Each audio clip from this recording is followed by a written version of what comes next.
অভিমান সেখানেই সুন্দর, যেখানে প্রিয় মানুষটা অভিমানের মূল্য দেয়। অভিমান আদুরে একটা শব্দ, যেখানে লুকিয়ে থাকে যত্নের কমতি, আরো বেশি ভালোবাসা পাওয়ার বাহানা। মানুষ সবার উপর রাগ করতে পারে, সবার উপর, তবে সবার উপর অভিমান করতে পারে না। অভিমান হয় একান্তই নিজের মানুষটার উপর, যার উপর অধিকার আছে। অধিকার বোধ থেকেই অভিমানের জন্ম। মানুষ তার সবচেয়ে কাছের কিংবা খুব শখের মানুষটার সাথেই সবচেয়ে বেশি অভিমান করে। অভিমান ঠিকঠাক বুঝতে হয়,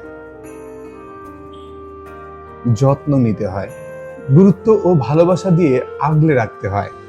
আপনি জানেন, সেখানেই সম্পর্কটা সুন্দর, অভিমান সুন্দর, একে অপরের সাথে সুখী।